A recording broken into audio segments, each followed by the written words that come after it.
I did my best, but I still failed.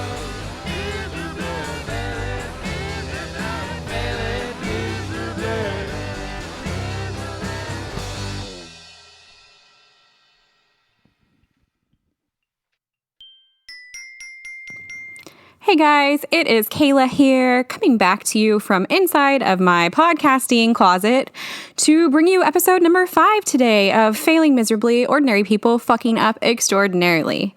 So, first off, in terms of announcements, I guess the biggest thing is that I am finally recording with an actual microphone. Unfortunately, that microphone was not purchased before all of the content for episode number 5 was actually recorded. So when we start the actual interview, it won't be, perfection. But moving forward, all other episodes shall be recorded with a real, legitimate microphone from inside of the same closet. So I'm hoping that listening quality should be exponentially better here on forward. But yeah, so I hope all of you have been having a really good week. A lot has kind of been changing here in the Central Valley in terms of shelter-in-place orders. Some of those restrictions are going to be lifted next week, so I feel like life will maybe have a little bit more of a semblance of normalcy moving forward. Doesn't mean that Corona is going away anytime soon, but hopefully people will continue to mask up, keep themselves safe, keep other people safe, while not feeling like we're all eternally doomed. Other than that, I don't think I have any big show notes from episode number 4 with my friend CJ. Again, that was just a super great episode to sit down and make with him, and I'm really thankful that CJ was on the show and able to just be so awesome and vulnerable. And if you haven't listened to that yet, you should go ahead and go back to listen to episode number 4 with CJ before you jump into this one.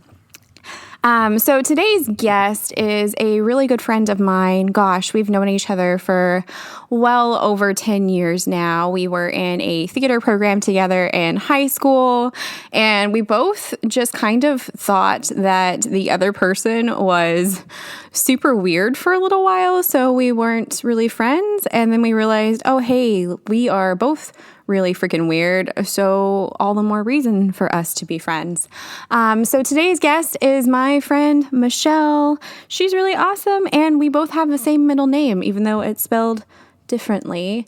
So that's kind of a cool fact about both of us. Michelle and I sit down and we just really talk about relationships and failing in relationships and learning how to grow and move forward when relationships that we spent a lot of time in and invested a lot of time in just didn't necessarily go the way that we thought they were going to. So I feel like this was a great conversation just because Michelle gets really real, and it's definitely just something I feel like a lot of listeners can obviously you're listening if you're here, can relate to. So anyway, yeah, I am going to go ahead and shut the fuck up now and let you dive right into episode number 5 with my really good friend Michelle. I hope you guys love it. Thanks for tuning in. Okay. All right. What's up? I'm Michelle. I currently live in Southern California. I'm from a small town called Springville. If you haven't been there, it's a magical place full of rednecks and oranges and avocados and cows. I have my BA in psychology, master's in social work, and what else about me? I am a diehard vegan. Super important in my life. The vegans have to throw it out there. We have to let you know that we're vegan. So when you know that I'm vegan, full disclosure. What else? I'm currently a social worker for a nonprofit.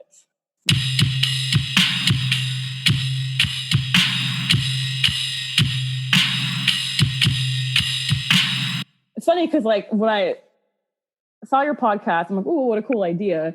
And when I was like, okay, I'll be the guest on it, I really didn't know. I was thinking about what to talk about because I feel like I've had a lot of little failures that have kind of just happened over the years. And they've all kind of stemmed from a lack of confidence, which I think is the biggest failure, right? So every little failure that I had, I let it kind of defeat me in a way. If I'm making any sense, I don't know. But I'm just trying to, so I think back to when I think the biggest, like, in my mind, failure, because I was a huge, like, drama queen kid. I was a huge dreamer in, like, fantasy. I lived in, like, a little fantasy world. I wanted to be the next, Nicole Kidman. As a, just dreaming big. And I remember in 8th grade, I auditioned for my first play for my school, and I got to be just a, like, extra. I was an extra, and I tried so hard at that audition. I did, and then I remember sitting. He, like, did the whole casting, announced all the people, and all my friends got roles. And then he's like, okay, everyone who got name was called for a role, congratulations, you can leave. And I remember it was like me and a couple other kids. And he was okay, so you guys people are so here, you're going to be our extras. And I just remember being like, wow, so I suck. Like, and I did the play anyways, and I was an extra, and I feel like I was the best extra there ever was.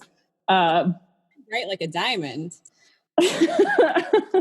But I think that was the first time that, like, my confidence got shattered with wanting to be an actress, and it just kept carrying over into high school. So the more every little failure I had, I like lacked confidence. So I remember when we did improv, I was always scared to go up there, or, like, it was like I put so much pressure on myself to be perfect that I ended up not even trying. So I think that was, like, the lack of confidence in my life has overall been, like, my biggest failure, I think, through, like, because it kept me from doing things that I ultimately wanted to do, which I still battle today, but I'm more aware of it. But when I was, like, especially in high school, I, like, ran with it and was like, nope, I'm not going to do it because if I fail at it. So I was so scared of failure that I was failing, And it's hard because I think looking back and, like, being more objective just about, like, because I can speak to our drama experience,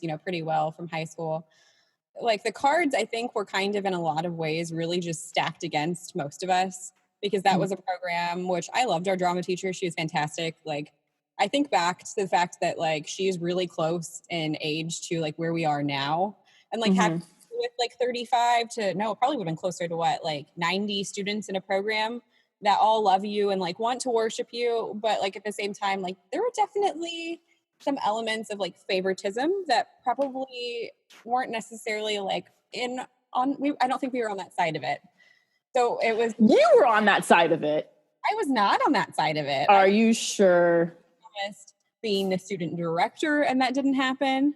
That was given to somebody else. And, like, I got a couple of bigger parts, like, going, like, at the end of junior year, and in senior year, I had a bigger part when we did the Cinderella production. But I think a lot of that too was just because I busted my ass a lot to do costuming. So it was kind of like, you're always here. Yeah. There was definitely a little bit of a hierarchy that I don't think we really, like, understood as well at that age. So it was easy to just kind of, like, look at yourself and be like, oh, like, it's because I'm not good enough. When right. really, like, other kids in the program that, like, maybe I don't think it was that they were more talented than anybody else. It was just that they had certain things to offer that our drama teacher, like, really appreciated about them, or they were the child of another teacher. That was at our campus. That was just kind of, like, a little political maybe, but, like, when I was a teenager, like, I used to go home and cry all the time. Oh yeah. Like, I mean, I got that one role, stepsister, which was really fun. We were in together. Such a fun play. That was the best play. But it's funny because I remember always telling myself, like, when I was in high school, if I don't become an actress, I don't pursue this, like, because I didn't want to go to college. I thought that going to Porterville College would have been my biggest failure. Like, I was like, if I do this, I'm a failure. And I just remember when I was getting closer to graduating, realizing, because I didn't come from a place that with money. I grew up single mom. We were barely making it. And my grandma, who lived in Northridge, was coming to a point where she couldn't live alone anymore. So my plan to move to Northridge to be closer to LA was falling through. And I knew that I had to make a choice between being broke in LA somewhere, trying to fill out this pipe dream of being an actress when I'm from this small town where no one knows me, I have no connections, or going to Porterville College. And I remember having to make that choice. And at the time, I thought it was the absolute worst thing that could have ever happened to me. The biggest failure to go to college and stay in Porterville. And I just remember being so horrified. But I realize now that failure ended up being what should have happened, because if I didn't do those steps, then I wouldn't be where I am today. Like, if you would have told 18-year-old Michelle that I'd have my master's by 26, I would have probably laughed at you. Like, there's no way that I would have believed it, because I didn't even want to go to college, period. Because I didn't believe that I could. I remember that you used to get very frustrated with math, which was like something I always understood, because I'm horrible at math. And it's a big part of why, like, my own experience with college has just not been great, because it's a requirement, you know? And I remember you get really, really, really upset, and you're like, I have to get through this math class, so when I go to PC, I can just take stats. And then I remember stats was like a struggle. But at the same time, it's like, you fucking got your shit together, and like, you grinded it out, and you have a fucking master's degree, and you got it by the time you were 26. We're like right at the 1-year anniversary of your graduation right now. We passed it on the 12th. 12th, right? Mm-hmm. Yeah. I kept getting all the memories of that night that we went out. Oh, talk about failures. Oh, golden vagina failures. Yeah. So, I mean, I don't know if I rocked it, but I made it. I don't know what's next for me, but I do feel like it's funny how, like, something that I thought was a huge failure turned out to not be. Obviously, yeah, it would have been great if I could have been a famous actress, but I'm sure a lot of unpleasant things would have followed that trail as well. So, other than that, I mean, I do have a lot of work failures, but being a new social worker is not easy. A lot of pressure. I can't talk about my work failures, but I know that it's one of those that's my current battle, I think, with work, just being able to cope with not having the answer to everything. Because I feel like in the field that I'm in, there's a lot of pressure from clients. They expect you to kind of know. They don't expect you, but they rely on you to know everything and to know what to do. And they call you in crisis, and they're like basically asking, what do I do? How do I help? Like, I don't know what to do anymore. And I think in the moment, especially, like, you don't want to give the wrong answer. It's a lot of pressure. And so I think, especially being new in the field, it comes with a lot of failures, and you have to really accept that. And I think that's where I really challenge my confidence, because I can't let every little failure break me down. I have to be aware that, like, I have like the credentials to do this job, but doesn't mean that I'm never going to make a mistake. All I can do is take the precautionary measures to not make a huge mistake. Because, it's important to, tread lightly and, like, make sure you have all your ducks in a row. But it is one of those things that I think about with my confidence, and letting myself, like, be afraid to fail so I just don't take the leap, letting myself know that it's okay if I make mistakes. So that's been a big lesson for me. At my first I got the job back in October. So kind of being in the field for this long, kind of learning how to be okay with not knowing everything and not knowing all the answers, and being transparent about it. Right. Like, being able to say, I don't know. Like, let me look that in, like, let me look that up for you, or let me look into it. Or it's just not expecting you to be like the hero all the time, I think. Like, yeah. So that's kind of been a journey for me the past few months. Well, yeah, I feel like that's just like a huge undertaking in itself. And then combining that with just kind of like the climate we're in right now. And I mean, everybody is kind of feeling like crisis mode to an extent. Like, I can't really think of anybody, like, in modern day society, like right now, that doesn't feel impacted by something that's going on, whether it's just the person that is, like, rich and can't go to the grocery store, or all the way down to the person that's kind of at the point where they've lost everything due to Corona. But Right. I feel like now is just like such a time that people that work in the mental health field, I think, are really hopefully like going to maybe be better utilized if access is given to people to. Yeah, I think so. I think right now there's a lot of also, I came across it's kind of off topic, but I'm just going to say it out there. I came across some really, there's a lot of conspiracy theories going on right now, as we all know, the pandemic movie. But I came across some really dangerous information, like about social workers possibly like removing kids from homes if you have COVID, which is it's so not true. And we don't have the resources for that. Or like denying like cow fresh if you have COVID. It's just like, and I'm finding this on social media and I'm just like, because there's so many stigmas of social workers. Like there's so many stigmas of mental health resources, and there's a lot of fear already behind seeking out help. So when I see this, I'm just like, I get so angry because it's so frustrating because you don't want someone to not seek out help because of this really incredibly false information. Kind of like when we think back to, like a month and a half ago, how everybody was so convinced that martial law was going to be enacted. Right. Our cases still keep going up and up and up. And I feel like we've reached the point where we've already we're exiting the first wave. There's probably going to be a second. If it didn't happen then, it's probably not going to happen now. I mean, martial law, like in this presidency, like being enacted, I think is very, very, very slim. But it's just funny the way that people will cling to like misinformation, like easier than they'll cling to science. Yeah, it's interesting. But the only one I really spoke to was that right. social work one, because I could tell them like that's not true. Like I'm not a child welfare worker, but I know that's not true. I have friends with child welfare, and I know that's not even. We don't even have the resources to do that. Like we just don't. So we're in a foster. Our state is going broke. We can't afford to do that, even if we wanted to. No, we're in a foster family crisis as is. Like, there's no way we can find homes for every kid whose parents have COVID. Like, that wouldn't work. So, anyways, that was off topic, but that's something that was frustrating me with the other day, because a lot of misinformation out there with like social workers in general, mental health. So answer your question.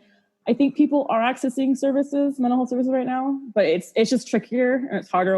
Especially a lot of youth aren't really keen on the like FaceTime with us, like therapist. It's not really ideal. It does seem to be kind of an aversion to like phone calls and just like FaceTiming in general. I've noticed like with our generation and like the generation between, which is interesting. Yeah. Like, I wonder if just the kind of situation that we're in will change that trend. I don't know. There's a lot of stuff I feel like is going to be interesting to watch, like as, everything from this pandemic just kind of like unfolds. I think it's going to change ultimately the way that we communicate a lot. And 100%. I'm hoping that communication amongst people will get better. Like, I don't 100%. Know. It's actually my job's actually talking about keeping our telehealth services for those who maybe can't meet in person 1 week, or we're kind of like we're talking about like we're still going to go back to meeting in person, but also to have this option for other circumstances. So I think it's good. Yeah. I mean, there'll be more access, I guess, that way for people of certain like disability or socioeconomic status. Just kind of things that follow under that umbrella, like for the part of our society that's largely been ignored until now. I think it's going to be interesting, like when we have like more of a resurgence back into the job force, to see how employers try and deny people the right to work from home when it's been proven that it's something that is feasible, and people oftentimes are a little bit more productive because they're not worried about, managing other external factors, I guess, kind of at the same time. So I feel like that landscape's going to change as well. Yeah. I mean, I think that there will be a lot of, I don't want to sit here and be like, there's going to be so much good that comes out of this pandemic, because people are fucking dying and that's awful. But I'm hoping that at least like we'll get something out of it other than just, a bankrupt country. Right. Sit back and say like, this is horrible, this is awful, like there is no good that came from it. But also I feel like now more than ever, we probably do have more of an opportunity to influence, I guess, like change and push for change and I don't know, to be optimistic that like I guess once our country kind of hits rock bottom, maybe things will go up instead of down. Hopefully. Yeah, it's going to be super interesting. I don't know how I got on topic of that.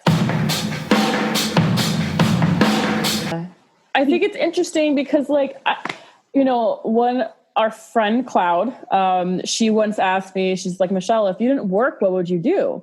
And I just didn't have the answer. And I think that's something that I think is kind of scary because I think we all just, our main focus in life is work. And that trumps like everything. It's literally what our whole existence. I mean, we wake up, we go to work, we're drained from it. So everything else kind of doesn't, our hobbies fall through the cracks, our social life falls through the cracks. Like all these things that I think that is starting to come to light more and more, like what is really important now that like, either working from home or we're on furlough or like all these different scenarios that are happening. I think people are really starting to feel like notice what is really important to them, what is really valued in their life. And work is great. And I really do value the work that I do, but I think we prioritize it so much and it drains us and takes up, I would say like 80% of our energy. Easy. Right. Second, you talk about maybe shifting that perspective, like pre-corona, a lot of people will just look at you like, well, you just want to be lazy and just hang out and have fun all the time. And it's like, no, like I've a life where like I can work a job that makes me happy, that pays me a livable wage. And then so I could spend like my free time, I don't know, doing things that I do enjoy outside of work and like nurturing my relationships and like developing myself into being a better person. But I mean, you have that conversation with some people and they're like, well, you're fucking crazy. And it's like, am I crazy? Or that's capitalism for you. Yeah, we've just all been so conditioned to prioritize like all of that. I don't know, like it's funny because I always just kind of think back to our trip when we all went down to like Southern California, and we went to what is the name of the community down there that we visited? Not Bombay Beach, but the art community was East Jesus, but it's part of like this larger collective of people that live down there. And you just see people like kind of living in like this nomadic lifestyle, like out of RVs or other like items that they've retrofitted. And I think it's just like easy for people to like sit back and just kind of judge them for like living off the land and being like scummy.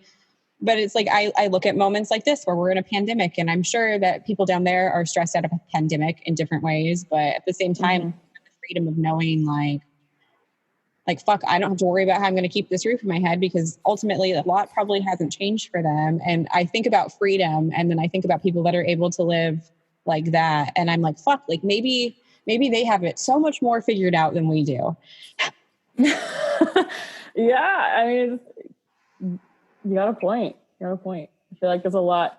I know that we have our friend that we've teased about like living in her van before. But get it though. Like I get the idea of like wanting to just like being detached from like stuff so you can just experience life on your own terms. That's like been the biggest thing that I've been like sitting on with all of this, while I'm like hoping, praying that I don't lose my job, so I don't lose my apartment, so I don't lose everything else. And it's just like, fuck. Yeah. Like, why are we being put in this position in the first place? And then I just get really angry. Recording. All right. So enough. We talked about a lot of stuff. Yeah, we really got down to the doom and gloom there. A lot of random things. Acting, pandemics, social work. I don't know. But I know this podcast is about bigger failures, and I've talked about little failures, but I will, I guess, disclose my biggest failure as an adult, which I know is kind of cliche, because of course it's about a relationship, but I feel like that's a really common failure to have. So I'll dive into that and kind of like what I've learned from it a little bit, I guess. So I've never really been great at relationships, I guess. Like, and I mean, I'm good at being a girlfriend, but I'm terrible at picking the people that I fall in love with, I guess you could say. In a sense. I shouldn't say that. Maybe I shouldn't say that. But okay, I'll say I like people who are emotionally unavailable or they as someone who's like, you know, therapist and social work, I guess I'm attracted to those who Same. yeah, like that need fixing. And when I'll take it all the way back, when I was about 22, I think I was on 22. I was I had a boyfriend. I had another guy who was interested in me, super chaoticness. I don't know what happened to the 22-year-old me. I was hot. I was like, there was so many men. I don't know where they all went. Now that all I do is work, it's like, anywho. So, and I remember at my job that I was at, I worked at a high school. It was for kids with mental disturbance. It was my first job out in the field. And I remember my para was actually I was a paraeducator, and my current aide with me, the other para, he was actually fired. So we needed a replacement. And I heard that this one person might be coming in, and I was just like, all right, whatever, cool. And I remember I was walking in the halls, and I looked through the little classroom door window, and I saw him, and I just did like the classic double look, you know, where you're like, oh, and you're like, who's that? oh, you know, and I know he saw me. And so I went and then my, you know, thirsty ass went in there, and I was like, oh, you know, I introduced myself, and I shook his hand, and I looked at him, and I was like, this is trouble. Like, I knew immediately that you were trouble when you walked in. Yeah, exactly like that, Taylor Swift. Exactly like that. I knew that he was trouble. I knew that he was dangerous, and that I was immediately smitten. Like, it was honestly like I've never experienced that quick of just like, I you know, in all my relationships, I kind of could take it or leave it. If that makes sense. Like, not, I mean, like in as an adult, I was very like, I was in relationships, but I wasn't fully committed, or I wasn't like completely set. I wasn't the best. Like, I had some faults. I was young. But it's interesting because I've never felt that drive to like, I must have you, which it was incredibly toxic, because I just was like overlooking like the obvious red flags, and I was like, nope, I'm gonna have you. I find you. You're gonna break my heart, and I'm gonna it. And you know what? And so I was good for the first. We knew each other. We were coworkers. We flirted, but I kept distance for a long time. I know he did like try to, you know, get me to hang out with him, and I refrained. And then eventually I ultimately left my relationship. I was living with my partner at the time. But I had I was just like, something was just calling me to this other person. And I'm just like, so I left it all. I moved out. And within the first weekend of my new place, I drunk text, like he drunk texted me, and I was drunk because I was living with these like really, you know, party girls, parties all the time. So it was a party, and so I was like, you know what? And I invited him over, and that was back in 2016. And it's funny because looking back, I mean, even though I was super aware of the red flags the whole time. Like looking back at it was really interesting. I'm not sure if it's hard to explain. Like, I don't regret it, but I know that from outside looking in, all my friends are like, Michelle, what are you doing? But something in my head told me to continue. So in the first year, like, he wouldn't commit. He was doing the whole, I don't want a relationship. And, it's like he was communicating to me, hey, I don't want a relationship. Like, I don't feel like I can do this. Like, I don't feel like I could commit. I don't feel like I can be a good boyfriend. I can't give you what you need. Like, he was full blown communicating this to me. And I was like, yeah, I totally understand, but nope, it's going to happen. So I like you so much. I'm just gonna... I know. And so we were on and off. He would get close, he'd freak out and just completely ghost me or like something like that. And then somehow we just get back. It was just like this mess of the first year. And then we somehow finally just made that switch where I put the boundaries down and was like, take it or leave it, either commit to me or you're going to go. And he committed. And, I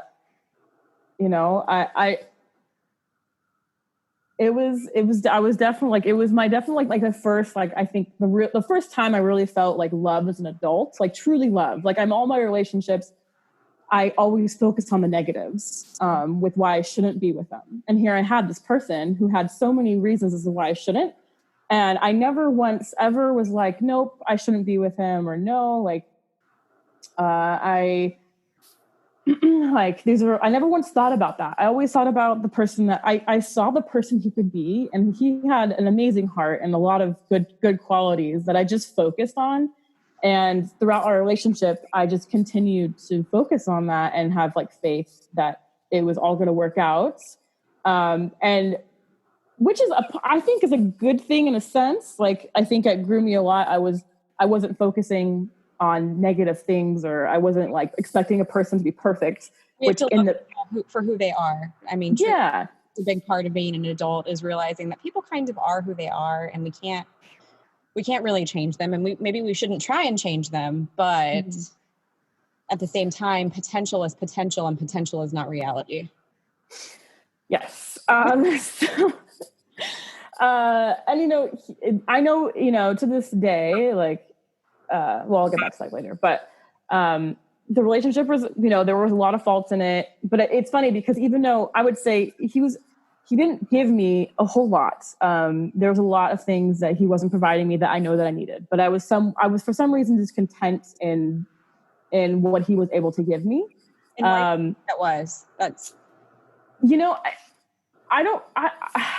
I think about that all the time. And I think it's so interesting. I was so in love with him that I think it wasn't, my choices were to be content, and to just keep because it would slowly get better, and then it would get worse, but it would slowly get better. So I think I was just holding on to this weird hope that, because he was learning how to be a good partner, but it was slow.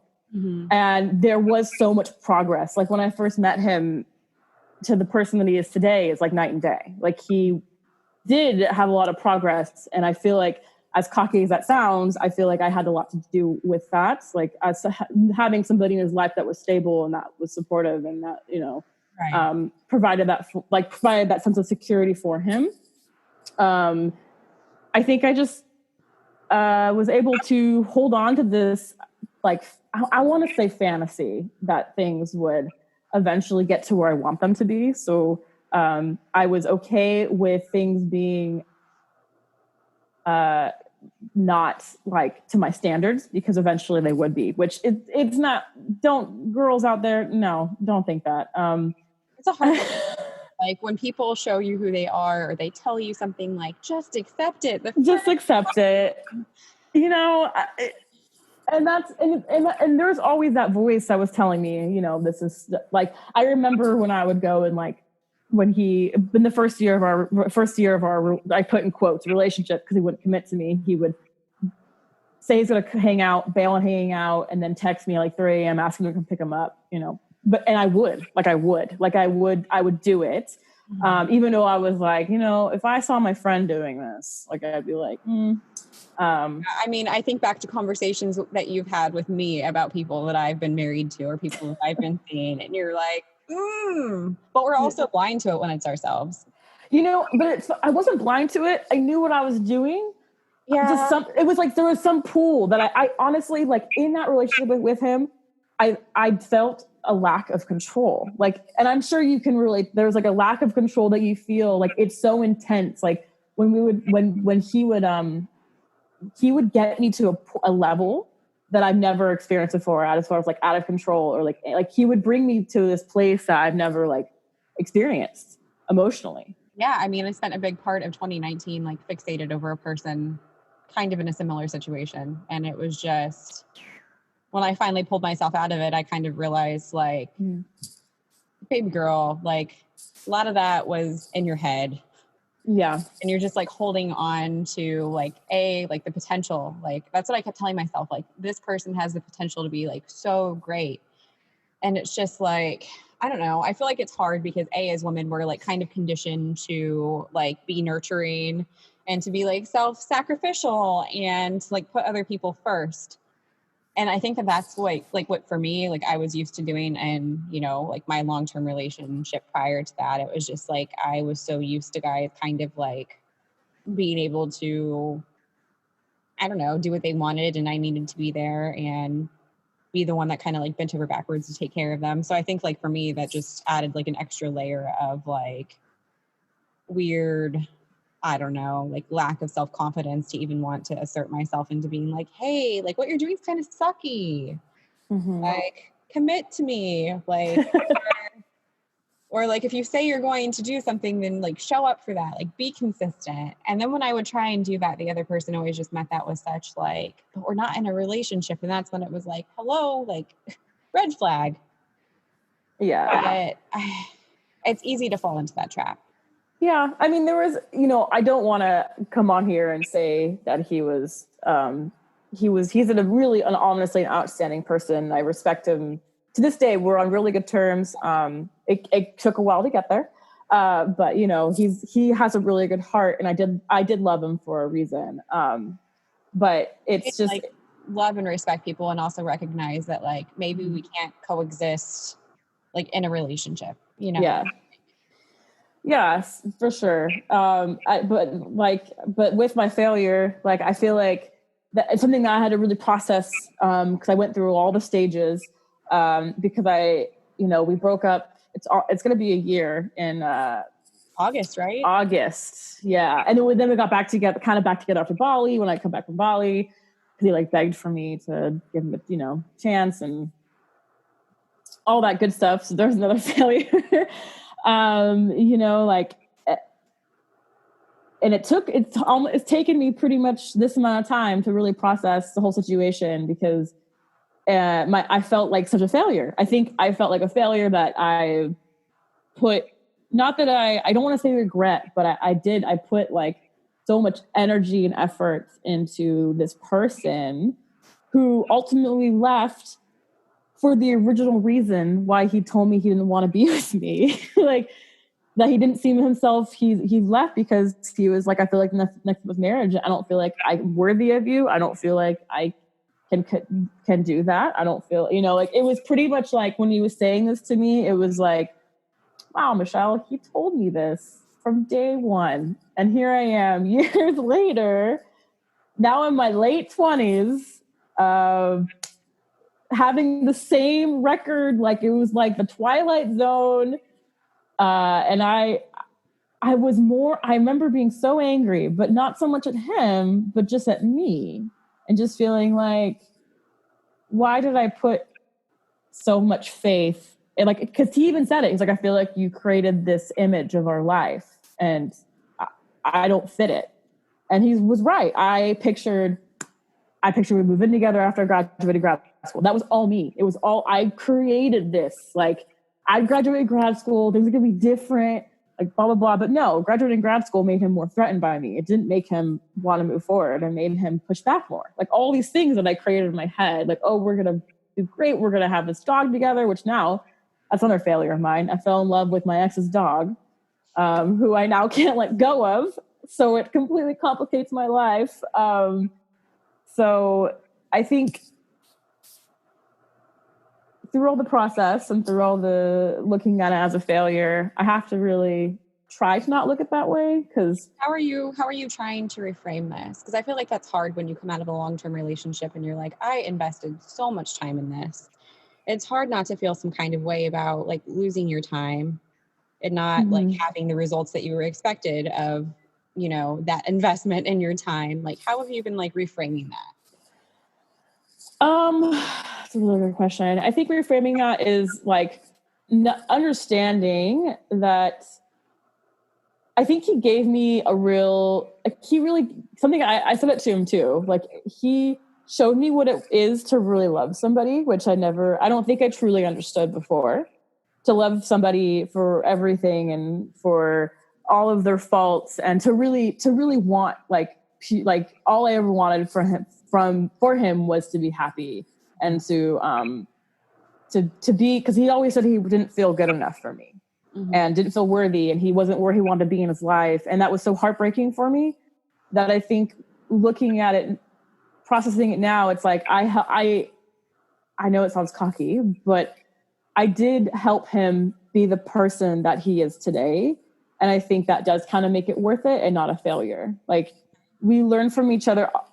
Ultimately, am I stoked at the fact that I invested so much in a person who ultimately left? It's not great, but to be able to, you know, we were able to like kind of communicate to each other about it once the anger kind of settled. And I think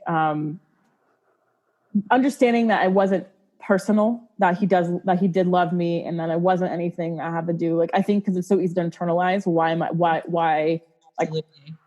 would you leave me if I'm so great? Because he would tell me, I love you, you're the most amazing woman I've ever met. And I'm like, I don't understand, you know? Like, if I'm so amazing and if you love me, then what's the fucking problem? And I think that's what we would fight about. I'd be like, he would say this to me. He's like, you're the best partner. You're the most, he would say, like, if I had kids, I'd want you to be the mom. So we're like, okay, so what's the problem? Like, and so there's something that wasn't clicking between us. And I had to really realize that I don't get to, like, it's not always about me. Like, I had to, like, him leaving me didn't have anything to do with me. And it's all about, you know, I'm sure, because, you know, on a happy note, where he's today, he actually got this great job, his like dream job, a couple of weeks ago. And he told me about it. And I've never seen him smile like that in my life. Well, since I've known him. And I think that, which brought up a lot of feelings, right? And I truly believe that if he didn't go through this stuff with me, and he wouldn't be where he is today. So I think that in relationships, there's a lot, some person plays the role of like the giver, and some people, you know, and the taker. Not like it's a bad thing, give or take, but I think some people are forced to like grow out of relationships maybe more than others, you know, like sometimes you're kind of helping to like teach the lesson, and sometimes you're learning the lesson, and sometimes it's both. Yeah.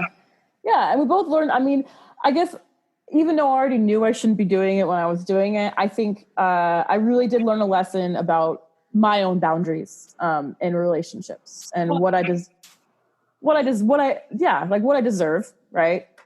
And you had also mentioned, you know, the part about too, like learning that when things go wrong with other people, like sometimes they just have their own like internalized issues that they're trying to work through. And like, we can't take that from them and like put it on ourselves. Like, I feel like it's a big thing. Which is what I did. I took everything on thinking like, oh, like I can, you know, I can fix it, which I couldn't, you know, I helped and I was supportive, but I can't make him believe that he is worthy, or that, you know, all these things. So he had to figure it out for him. He has to figure it out for himself. Right. So I think that brought me like a lot of peace with it through my process. So I eventually stopped calling it I mean, I still, I guess, call it a failure, because it's kind of I think part of like doing it too is just like destigmatizing the word failure. Like, bad.